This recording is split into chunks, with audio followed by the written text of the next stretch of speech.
Welcome to Jane Agency. Ang topic natin for today's video ay paano mag-audio task sa Joya Live app. Ito na yung task ko, nakapasa ako sa voice host. Meron tayong 2,250 diamonds per hour, 2 hours per day. So, sisimulan natin kung paano gawin yung task. Pindutin lang natin tong go.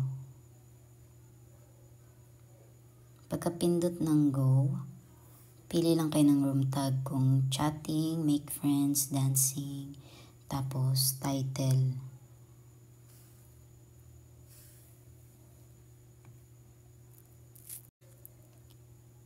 Ayan yung itsura niya. Maglagay ka ng title, cover photo, tapos tag ng room mo. Sa akin yung napili ko, chatting.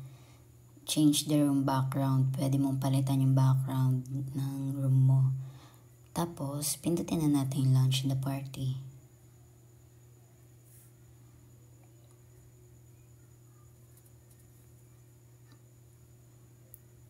Ganyan yung itsura niya kapag naka-voice task ka na. Maglagay tayo dito ng announcement. And naglagay na ako, hello everyone. Para pag may pumasok sa party room mo na audio task, yun yung makikita nila dito sa baba.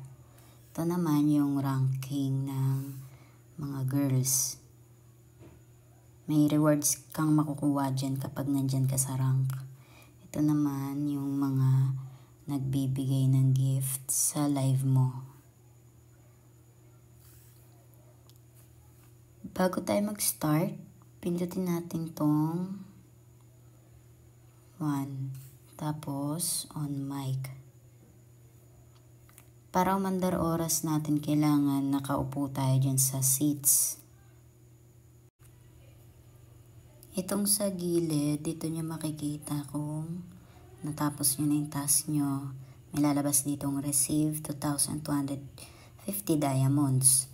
So ngayon, i-straight natin siya ng 1 hour na naka-audio task para mag-count siya dito ng 1. Ganon din, katulad sa ibang live, ganyan din yung mga functions niya. Dito yung gift. Dito sa baba, ayan yung mga settings niya. Pwede nyo i-edit.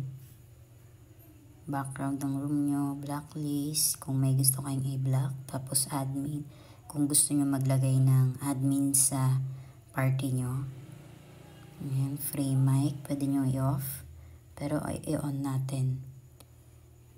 Recharge coins, reward. Ayan yung sa task. Tapos kung gusto nyo i-share yung live nyo, ayan. Sa ngayon, mag-audio task ako ng 1 hour straight. Ipapakita ko sa inyo yung itsura niya kapag natapos ko na yung 1 hour straight niya. Check na natin yung time natin sa audio task. Bale, kung nakikita nyo kanina, wala yung ganyan. Ngayon parang mapupuno na siya. Diyan nyo rin makikita kung umaandar yung oras nyo. Ngayon, pindutin natin to. Wala pa. Hindi pa tayo naka-1. Ito na siya, tapos ko na yung task ko sa audio task. Bali, ang na-experience ko dito, parang nag-lag siya kasi kanina tinitignan ko to. Naka 2 hours may na kasi ako. Dapat nung 1 hour na, dapat 1/1 nakalagay. Kaso walang nakalagay na ganun kanina. Kaya siguro feel ko nag-lag siguro siya. Tinuloy-tuloy ko pa rin. Inantay ko na lang na mapuno to. Tapos nung napuno ko na, pinindot ko to, wala pa rin ganyan kanina. Kaya ang ginawa ko, nirestart ko yung app ko. Ganun yung gagawin nyo kapag tingin nyo naka 1 hour na kayo, tapos walang lumalabas dito. Restart nyo lang yung app nyo. Ganun yung ginawa ko ngayon, lumabas na siya. So, dapat kanina, naka 1 hour ako. Dapat lumabas na yung 1 hour. Kaso hindi ko nakita kanina. Hindi ko ni-restart. Bali, ngayong pang 2 hours, saka ko na siya ni-restart. Yan ang itsura niya. Naka 2 hours na ako. Pindutin natin yung receive. Siya nga pala ito ito yung palatandaan nyo kapag naka 2 hours na kayo kapag napuno siya. Pindutin natin to. Ito pala, 2 hours and 43 minutes. Ayan yung need nyong i-claim na task bago maubos yung oras na yan. Bali ngayon, 11:46 na. Ito, may sabihin natin 3 hours pa tayo. Bali, sa ibang bansa ang cut-off nila doon. Ang cut-off natin dito, mga 3 AM siguro to. Or 2:30 AM. Yung cut-off natin dito sa Joyo Life app. Kaya bago mag 2:30 AM, maklaim mo na yung task mo. So tayo, meron pa tayong 2 hour and 42 minutes. Pindutin na natin tong receive. Ito pang isa. Yan na, naklaim na natin.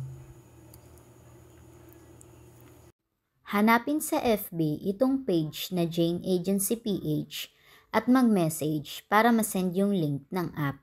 Take note, i-mention mo yung pangalan ng app na gusto mong applyan. Paki-subscribe na rin sa ating YouTube channel at paki-like na rin ng ating video.